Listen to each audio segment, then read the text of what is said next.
अखिलेश सिंह जी, शकील अहमद खान जी,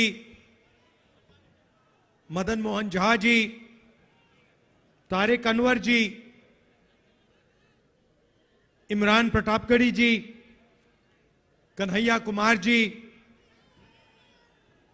मोहम्मद जावेद जी, अहमद अशफाक करीम जी, alliance के नेता दीपंकर भट्टाचार्य जी, महबूब आलम जी, कुणाल जी, stage पे कांग्रेस पार्टी के सब वरिष्ठ नेता, भाइयों और बहनों, प्रेस के हमारे मित्रों, आप सबका यहां बहुत बहुत स्वागत, नमस्कार।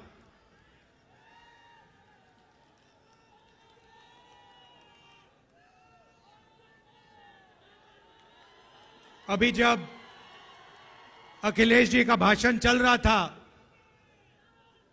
तो बघेल जी ने मुझे चुटकुला सुनाया। आपके स्टेट के आपके चीफ मिनिस्टर के बारे में चुटकुला है, मैं सुना देता हूं, आपको सुनना है?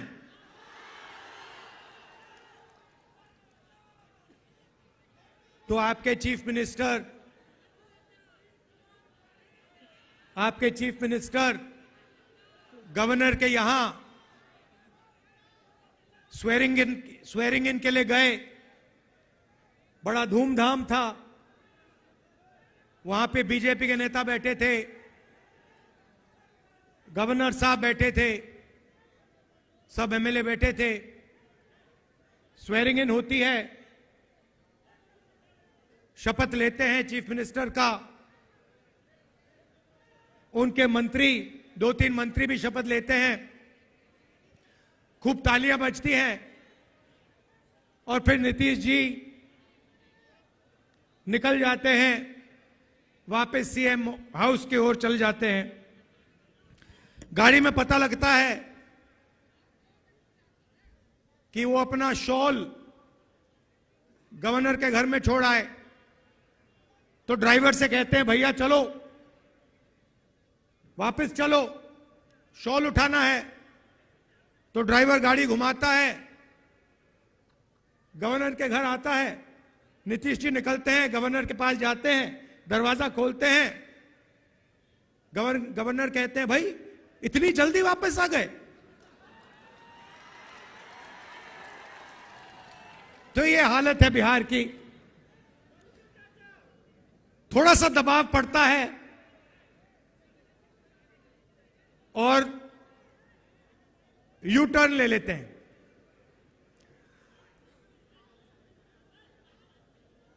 दबाव क्यों पड़ा? क्योंकि बिहार में हमारे गठबंधन ने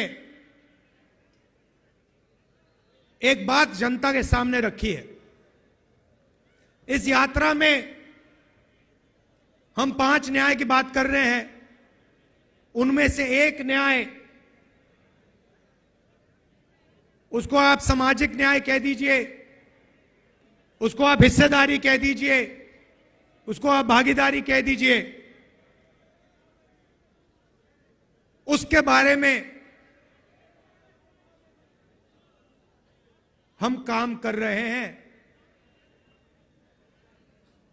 मैंने पहले भाषणों में कहा है कि इस देश में अलग अलग वर्ग के लोग हैं। पिछड़ी जात के लोग हैं, दलित हैं, आदिवासी हैं, माइनॉरिटी हैं, जनरल कास्ट के लोग हैं।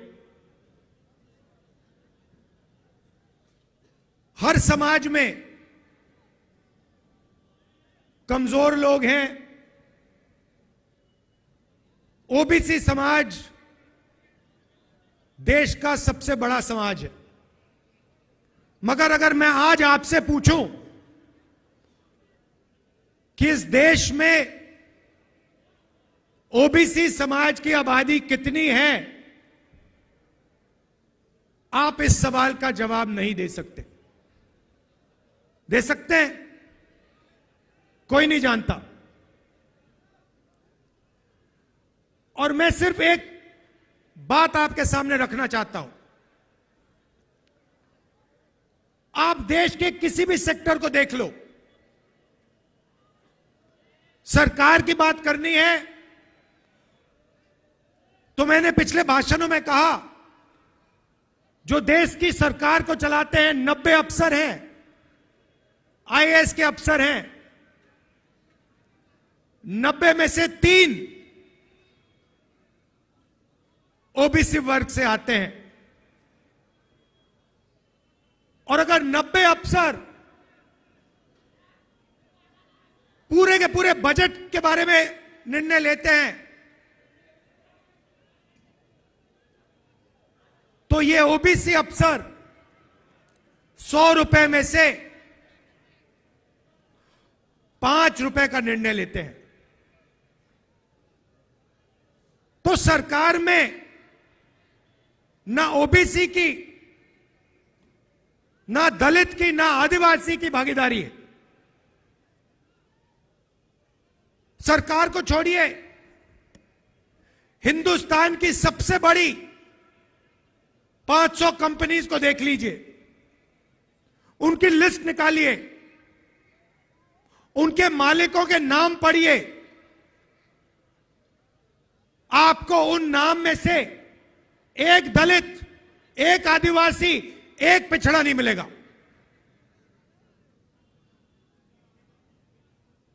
मीडिया को देख लीजिए,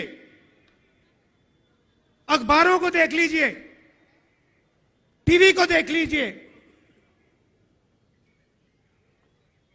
एक मालिक ओबीसी वर्ग, दलित वर्ग, आदिवासी वर्ग का आपको नहीं मिलेगा। रिपोर्टर मिल जाएंगे, उनको भी कोने में बैठा रखा है, जो उनके दिल में वो बोल नहीं पा रहे हैं।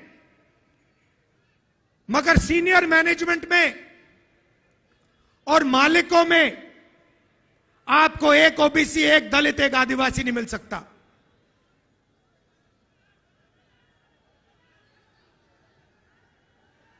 प्राइवेट एजुकेशन के सिस्टम को देख लीजिए, प्राइवेट कॉलेजेस, यूनिवर्सिटीज को देख लीजिए, प्राइवेट अस्पताल देख लीजिए, एक मालिक आपको ओबीसी, दलित, आदिवासी का नहीं मिलेगा। तो मैं सिर्फ यह सवाल पूछ रहा हूं कि अगर हम सामाजिक न्याय की बात कर रहे हैं तो यह तो स्पष्ट है कि हिंदुस्तान के किसी भी सेक्टर में पिछड़ों को, आदिवासियों को, दलितों को न्याय नहीं मिल रहा है। अब सवाल बनता है, पहला कदम क्या होना चाहिए? किसी को चोट लगती है, पहला काम डॉक्टर कहता है, पैर में चोट लगती है, पहला काम डॉक्टर कहता है ऐसे करो, एक्सरे जाके कर लो। एक्सरे करने के बाद साफ पता लग जाता है कि हड्डी कहां से टूटी है। सही बात? मैं सिर्फ यह कह रहा हूं कि समय आ गया है कि हिंदुस्तान का एक एक्सरे हो जाए।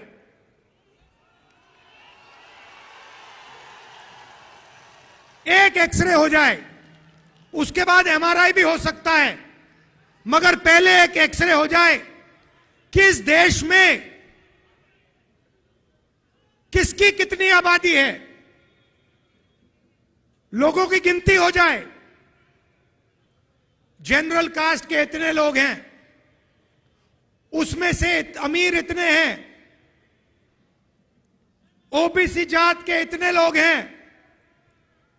उसमें से अमीर इतने हैं, गरीब इतने हैं, किसान इतने हैं, मजदूर इतने हैं, भूखे इतने हैं, आदिवासी के इतने लोग हैं, इसमें आदिवासियों में अलग अलग ट्राइब्स के इतने इतने लोग हैं, दलित इतने हैं, इसमें दलितों में ये अलग अलग लोग हैं, ये भूखे मर रहे हैं, ये मजदूरी कर रहे हैं, ये सड़क बना रहे हैं। बस मैं यही कह रहा हूं सामाजिक न्याय का यही मतलब है, और सामाजिक न्याय का पहला कदम देश का एक्सरे करना है। अब बात समझिए, नीतीश जी कहां फंसे, मैं आपको बताता हूं। मैंने नीतीश जी से साफ कह दिया कि देखिए, आपको जाति जनगणना बिहार में करनी पड़ेगी, हम आपको छूट नहीं देंगे। और आरजेडी ने, हमने यह काम नीतीश जी पर दबाव डाल के किया। अब क्या हुआ, अब दूसरे साइड से प्रेशर आया। बीजेपी नहीं चाहती कि इस देश का एक्सरे हो, डरते हैं एक्सरे से। दूध का दूध, पानी का पानी हो जाएगा, पता लग जाएगा कि कितने ओबीसी हैं, कितने दलित हैं, कितने आदिवासी हैं। बीजेपी ये नहीं चाहती। बीजेपी चाहती है कि आपका इधर ध्यान जाए, उधर ध्यान जाए, आगे पीछे ध्यान जाता जाए, मगर सामाजिक न्याय पे गलती से भी आपका ध्यान ना चला जाए। नीतीश जी बीच में फंस गए और बीजेपी ने उन्हें रास्ता, निकलने का रास्ता दे दिया, और नीतीश जी उस रास्ते पे निकल गए। सामाजिक न्याय देने की जिम्मेदारी बिहार में हमारे गठबंधन की है। नीतीश जी की यहां कोई जरूरत नहीं है। यहां पे हम अपना काम कर लेंगे मिलके। हमारा गठबंधन यहां पे जो करना है कर देगा। यह हुई बात सामाजिक न्याय की। अब मैं आपको आर्थिक न्याय की बात करना चाहता हूं। आपने मुझे अभी वो माला दिया, मखाने वाला माला, उसको लाइए यहां जरा। कहां है वो?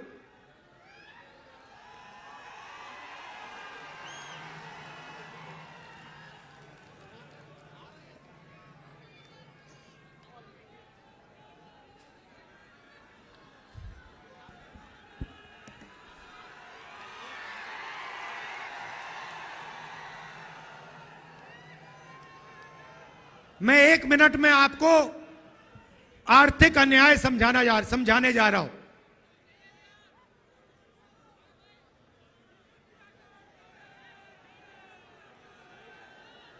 ये बिहार के मखाने इतने मजेदार है, ये खा गए होंगे उनको।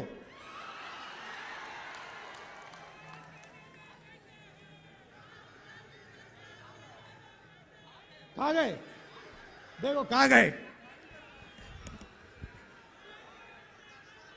हाँ, लाओ लाओ लाओ लाओ, उसको लाओ। थोड़ा मजा भी आना चाहिए। आ रहा है?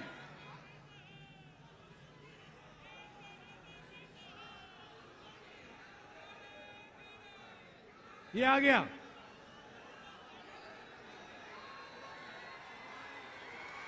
ये देखो कितना सुंदर मखाने का माला है। अब ये देखिए, मैं आपको मजेदार बात बताता हूं। इसको यहां लाइए। ये तकरीबन 10 किलो का है, ठीक है? इसको यहां रख दीजिए। ये बिहार के गरीब किसानों का खून पसीना है। सही बात है। ये बिहार के गरीब लोगों ने अपना खून पसीना देकर, घंटों पानी में बैठकर ये हमें दिया है। 10 किलो का है ये। आपको मालूम है ये अमेरिका में कितने का बिकता है? अमेरिका में अगर आप इसको बेचोगे, जो बिक रहा है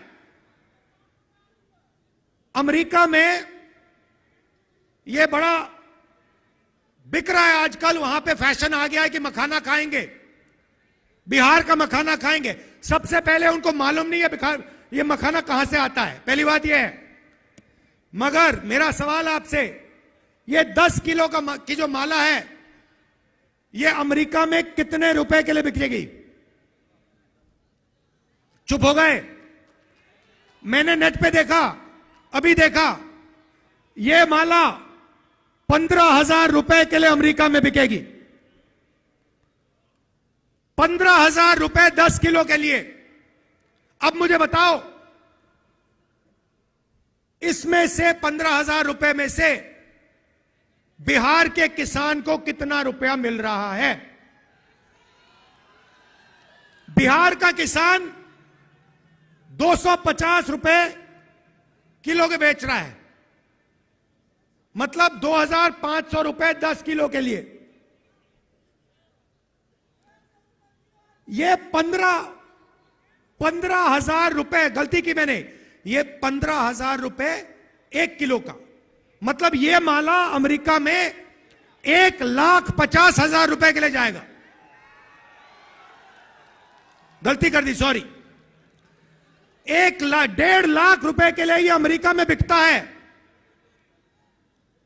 और यहां पे हमारे किसान को 250 रुपए प्रति किलो, 2,500 रुपए 10 किलो के लिए। मैं आपसे पूछना चाहता हूं, ये पैसा जा कहां रहा है? ये जा कहां रहा है? किसके हाथ में जा रहा है? ये किसान के हाथ में तो नहीं जा रहा ना।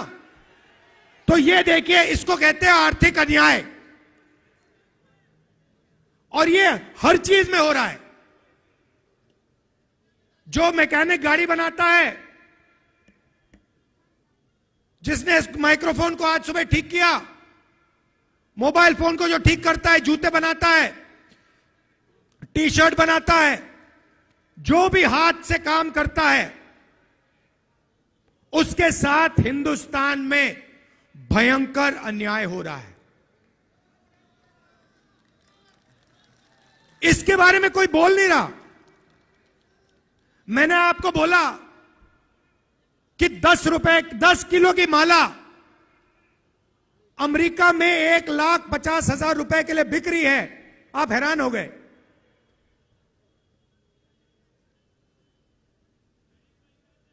$1,50,000 रुपए ये पड़ा हुआ है हमारे सामने। इसमें से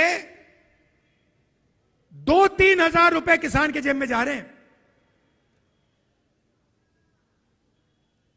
क्या ये अन्याय नहीं है? सबसे बड़ा अन्याय है। तो जब हम आर्थिक न्याय की बात करते हैं, हम चाहते हैं कि अगर ये 1,50,000 रुपए की माला है, तो कम से कम 30-40 हजार रुपए तो किसान के हाथ जाएं। अगर मैकेनिक काम कर रहा है, मोबाइल फोन को कोई ठीक कर रहा है, खेत में काम कर रहा है, उसको अपनी मेहनत का सही फल तो मिले। और जहां भी देखो हिंदुस्तान में, मैंने छोटा सा उदाहरण दिया आपको, जहां भी देखो जो गरीब है, कमजोर है, हाथ से काम करता है, उसको अपनी तपस्या का फल नहीं मिलता देश में। तो ये दो बातें मैं आपसे कहना चाहता था। एक, किसकी कितनी आबादी है, ओबीसी कितने, दलित कितने, आदिवासी कितने, और उनमें से कितने गरीब हैं, कितनों के पास सरकारी नौकरी है, कितने कंपनी में काम कर रहे हैं, देश का एक्सरे। और दूसरा बहुत महत्वपूर्ण सवाल, 1.5 लाख रुपए की माला में से हमारे किसान को 2,500-3,000 रुपए क्यों मिल रहे हैं, ज्यादा क्यों नहीं मिल रहा है? यही दो सवाल हैं हिंदुस्तान के सामने। बाकी सब आपके ध्यान को इधर उधर करने की बात है। अब आप कहोगे इसमें बिहार का क्या रोल है, बिहार को क्या करना है? हजारों साल से यह प्रदेश इस देश को सामाजिक न्याय और आर्थिक न्याय दिखा रहा है। सोशल मूवमेंट होती है, देश जागता है तो बिहार से जागता है। गांधी जी के आज हम याद कर रहे हैं, उनकी तपस्या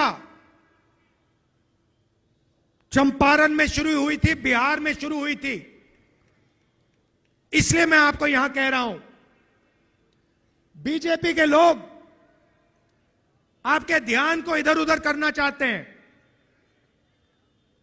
क्योंकि वो नहीं चाहते कि आप सबसे जरूरी मुद्दे के बारे में बात शुरू कर दो। और दो ही मुद्दे हैं, आर्थिक न्याय जो मैंने आपको यहां दिखाया, और सामाजिक न्याय जिसको मैं एक्सरे कह रहा हूं, और वो भी पहला कदम है।